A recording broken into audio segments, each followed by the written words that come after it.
दोस्तों, जैसा कि आपने देखा होगा आईपीएल 2025 के ऑक्शन का जो शुरुआत थी बहुत ही धमाकेदार थी। ऋषभ पंत, श्रेयस अय्यर, अर्शदीप सिंह और यहाँ पे युजवेंद्र चहल, चारों के चारों प्लेयर जो हमने सोचा था वैसे के वैसे ही काफ़ी ज़्यादा वाहे गए। हालाँकि ऋषभ पंत 27 करोड़ ये किसी ने नहीं सोचा था। 22-23 करोड़ हमने सबने सोचा था कि ऋषभ पंत 22-23 करोड़ में जाएगा। हालाँकि 27 करोड़ बहुत ज़्यादा होता है, लेकिन यहाँ पे क्या है कि लखनऊ सुपर जायंट्स को कैप्टन की ज़रूरत थी और यही रीज़न है कि उन्होंने ऋषभ पंत को 27 करोड़ रुपए तक देने के लिए हामी भर दी। हालाँकि वो जो ऋषभ पंत है 27 करोड़ रुपए में कहीं भी जस्टिस नहीं करते हैं, क्योंकि ऋषभ पंत की जो फॉर्म थी वो आज से 5 से 6 साल पहले की थी। जब ऋषभ पंत नए-नए आए थे उस समय उन्होंने बुमराह तक को पेल दिया था, 1 ओवर में 23-24 रन ठोक दिए थे।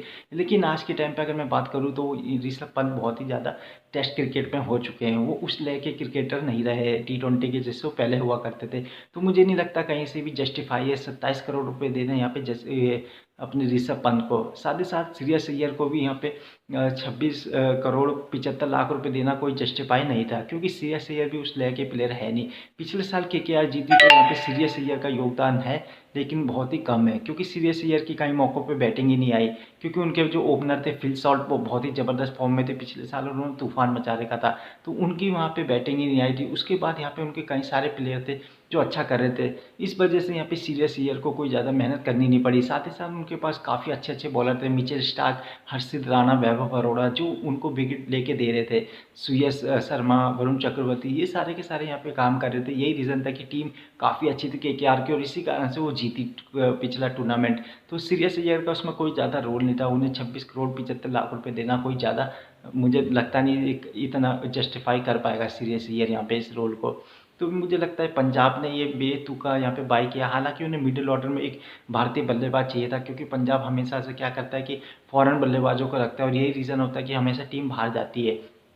पंजाब, आरसीबी, कुछ टीमें ऐसी होती है जो आरसीबी मुझे समझ ही नहीं आता है कि ऑक्शन में किस माइंडसेट के साथ आती है। इनका कुछ पता ही नहीं चलता। आरसीबी तो और ज़्यादा, भाई साहब इनको तो क्या ही बोले, क्योंकि आरसीबी शुरुआत में तो इन्होंने बिड ही नहीं करी किसी प्लेयर की। मुझे लगा ये खरीदेंगे भी प्लेयर की नहीं खरीदेंगे। उसके बाद अर्शदीप सिंह जो इतना अच्छा बॉलर है उनको आरसीबी ने यहाँ पे बिड तक नहीं करी। मुझे समझ नहीं आया क्यों भाई, कम से कम बिड तो करो। चाहे राइट टू कार्ड का ऑप्शन है पंजाब के पास वो कर ले, लेकिन बिड तो करो। उन्होंने बिड नहीं करी। बताओ, जो टी20 का इतना बढ़िया बॉलर है भारत का युजवेंद्र चहल, मुझे लगा आरसीबी युजवेंद्र चहल के पास जाएगी, लेकिन चहल को भी उन्होंने जाने दिया। मुझे समझ नहीं आ रहा भाई आरसीबी चाहती क्या है। तुम्हारे पास स्पिनर नहीं है, तुम्हारे पास फ्रंट लाइन बॉलर नहीं है। यश दयाल ले दे के जो बहुत पिटता है, यश दयाल एक आधा विकेट मिल गया तो मिल गया, नहीं तो उसकी सुतान होना ही है। तो ये आरसीबी चाहती क्या थी, उन्हें एक फ्रंट लाइन बॉलर चाहिए था, चाहे वो ट्रेंट बोल्ट हो, मिचेल स्टार्क हो, नोकिया हो, या फिर रबाडा हो, या फिर और कोई बॉलर है। वो ऐसे बॉलरों को आरसीबी को टारगेट करना था, लेकिन आरसीबी वो भी नहीं कर पाई। तो मुझे समझ नहीं आता आरसीबी चाहती क्या है। आरसीबी ने 2 बिड अच्छी करी लीम लिविंगस्टोन को खरीद के, जो उनका मिडिल ऑर्डर संभाल सकता है। पहले एक और बिड उन्होंने अच्छी करी यहाँ पे फिल सॉल्ट की। चलो 2 बिड उन्होंने अच्छी करी, लेकिन उन्हें चाहिए था एक फास्ट बॉलर। वो फास्ट बॉलर कौन हो सकता था, उन्हें यहाँ पे जाना था ट्रेंट बोल्ट के पीछे।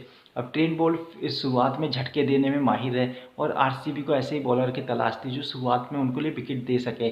तेज तर्रार बॉलर, अच्छा बॉलर था। लेकिन आरसीबी गई किसके पास, जॉश हेजलवुड के पीछे। जॉश हेजलवुड जो इंजरी से जूझ रहा है, अपनी टीम से ही बाहर चल रहा है, उसके पीछे यहाँ पे आरसीबी गई। अब आरसीबी ऐसे बॉलर के पीछे जाएगी तो टूर्नामेंट हारेगी। ऐसे में वो ट्रॉफी जीतेगी नहीं, जीत पाएगी। तो आरसीबी को करना क्या है वो खुद ही नहीं समझ पा रहे। उसके बाद यहाँ पे अच्छे अच्छे बॉलर थे, आरसीबी उनके पीछे भी नहीं गई। खलील अहमद थी, उसके पीछे आरसीबी नहीं गई। अबे खलील अहमद अच्छा बॉलर था, उसके पीछे आरसीबी नहीं गई। तो आरसीबी चाहती क्या है, ले दे के इन पे यश दयाल हो गया, उसके बाद इनके पास जॉस हेजलवुड हो गया और एक दो बॉलर इन्होंने और पिक करे हैं। तो आरसीबी चाहती क्या है मुझे समझ नहीं आ रहा। आरसीबी की रणनीति भाई ये इस साल भी कप रहने दे, वही इनका सीन है। ये इनके बस की नहीं है टूर्नामेंट जीतना। ये अपनी जो इनको आरसीबी वालों को ये कोई नहीं बताता कि बॉलर सबसे इम्पोर्टेंट होते हैं। सबसे इम्पोर्टेंट काम किया यहाँ पे राजस्थान रॉयल्स ने। राजस्थान रॉयल्स ने जो पिक करी आज टीम, भाई साहब बहुत ज़बरदस्त प्लेयर। राजस्थान रॉयल्स ने आग लगा दी इस आईपीएल ऑक्शन में। आज राजस्थान रॉयल्स और सनराइजर्स हैदराबाद, दो टीमें ऐसी उभर के आई फ्रेंचाइजी जिन्होंने बहुत ही मार की। मुझे लगता है इस बार का जो आईपीएल होगा वो राजस्थान या फिर सनराइजर्स में से एक जीतेगा। बहुत ही गजब की इन्होंने बाई करी है। दोनों के दोनों ने बहुत ही सॉलिड बाई करे हैं और मुझे लगता है ये टीमें बहुत ही तगड़ा परफॉर्म करने वाली इस आईपीएल में 2025 में।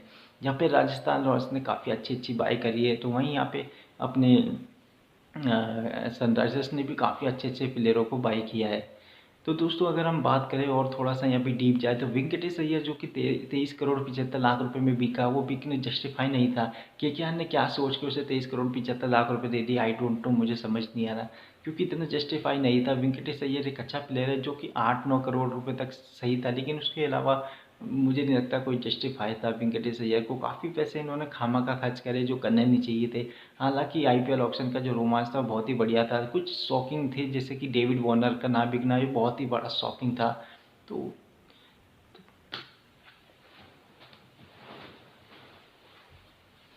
मैं समझ गया था इसका, हो गया समझ गया।